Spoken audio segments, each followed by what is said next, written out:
Hello, good evening, lords, ladies, gentlemen, and barely evolved life forms. It's great to be here, and I'm going to do another video upon a comment that's been left on another video. Now, I hope this does not bore you, because what I like to do is to have a look at ideas, use of language, and the thinking which goes behind the language, and to try and get another point of view.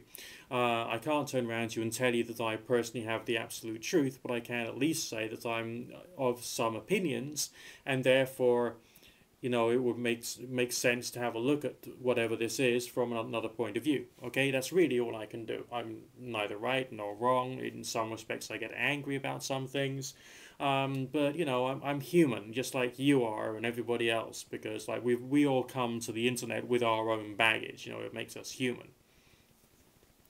Now, this comment is curious. It says here, if you read the Bible with an open mind, it is clear that God is immoral. If you draw your morality from such a being, you will become immoral as well. I just don't understand how people can be theists. Why are people allowing themselves to be that corrupt? Now, the way I see it, that comment has got an awful lot of disjointed thinking in it. Firstly, it says here, if you read the Bible with an open mind. Well, that presupposes that there is a particular definition as to what an open mind really is. Okay? Now, you can have, just like, was it a joke from a Tom Lehrer record, about the guy who, was it his mind was so open, it was like a sewer, the mind is like a sewer. What you get out of it depends upon what you put into it, okay?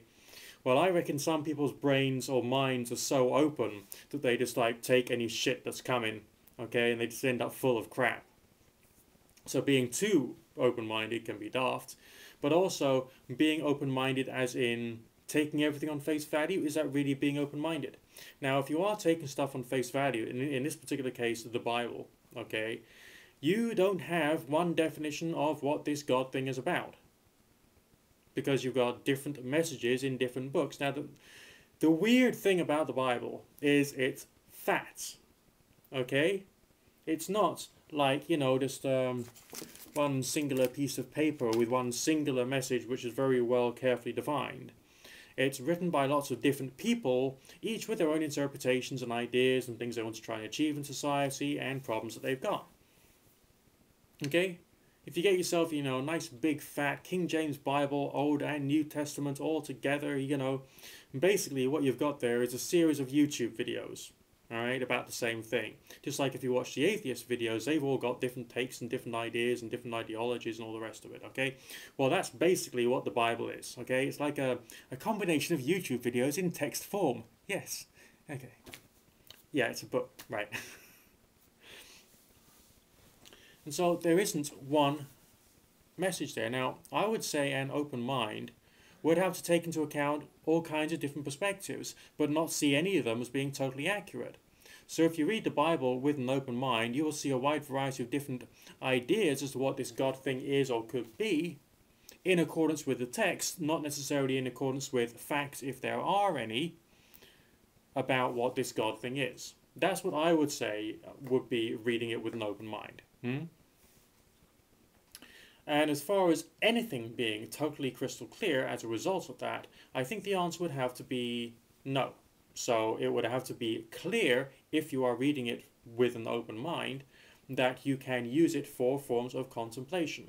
But you can also be skeptical about what you're reading, unless, of course, you're a bibliolatrist who worships the Bible rather than actually being, a theistic worshipper of God who then would like get on your knees and worship God rather than worshipping the Bible.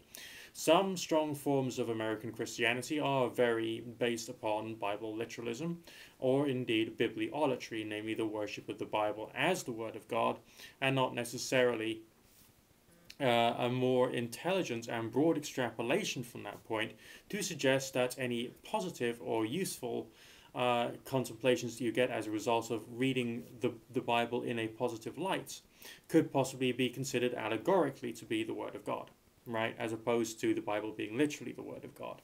And there are people in the church which I go to who actually take that point of view. And these are people who are seriously part of Christian culture and the rest of it, even more seriously than myself. So, this one particular comment falls flat on its face on a number of different counts. If you come from a Bible literalistic society or community, or a bibliologist society or community which heavily reveres certain specific books, such as perhaps Deuteronomy, then you're basically fucked. To be quite, honest. Alright, so now the next partial sentence says, if you draw your morality from such a being. Well, you wouldn't be drawing the morality from such a being, would you? No.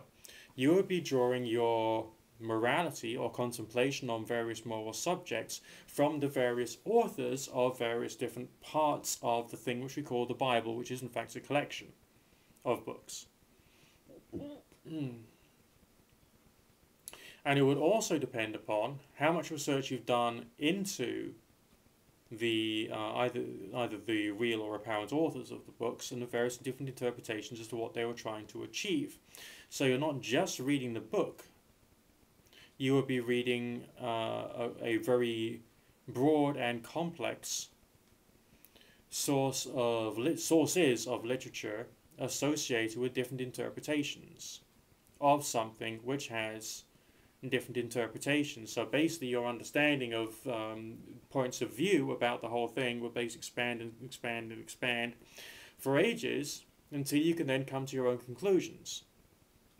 So you're not talking about a being, you're talking about a body of literature which is not just orientated to the Bible, but it's orientated to other forms of literature as well, which are commentaries on whether historical or political or psychological or whatever to the Bible or the formal literature at hand, basically.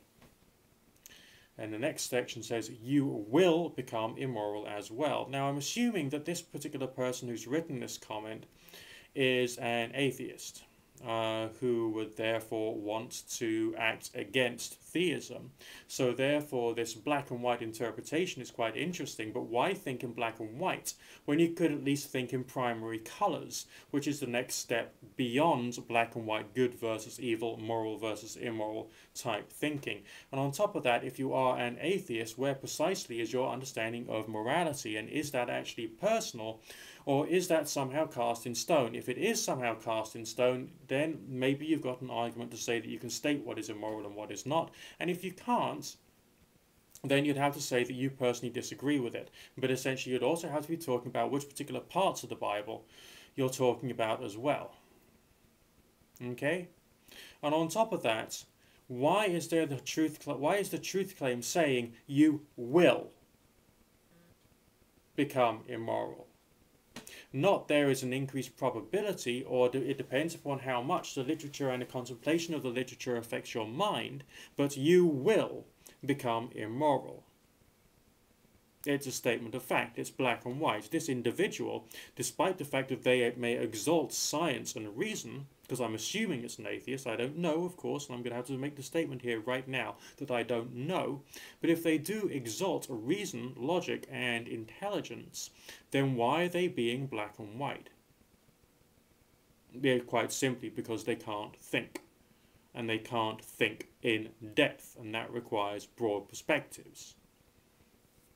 So it could be written from the point of view of anger and hatred, and I have done, videos or texts in various states of anger due to things that I was going through at the time, so that is understandable, but it's not necessarily good, true, right, or proper, and it certainly is not intelligence, and it certainly is not in depth.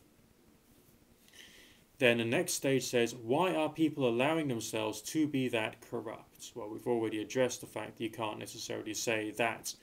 No, straightforward fact. If you can think, and you can think in more than two dimensions, black, white, good, evil, immoral, moral, corrupt, or incorruptible, or whatever. So, how can people be theists? Possibly because there are some, I should say, who are broader minded than that and would use theological texts as a means of helping them to contemplate theological concepts. And yes, that means challenging and rejecting some things. For instance, you can actually come across a vicar or a priest who would say that they object to some books of the Bible, or indeed some of the writings of the apostles, by example. Alright? And I've even heard a vicar standing up in the pulpit, holding up a copy of the Bible, saying, you can't take this thing literally. Mind-blowing, huh? Yeah, I've seen that. I've actually seen that happen. Face to face, I was there. So,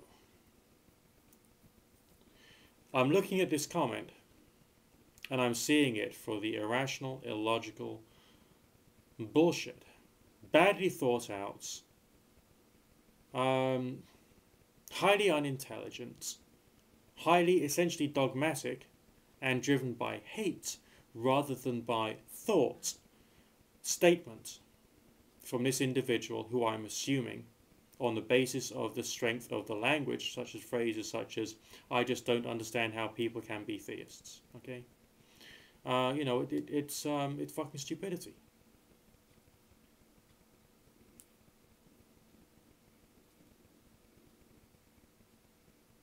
But you got to look at the comments. You know, when you see a comment like that, don't automatically think that because it resonates with the way in which you're feeling, that it therefore must be right or good or true or appropriate. Alright? Because if you do that, you are the one who is bad, because you're thinking in black and white and without depth. And you need to address that, whoever you are.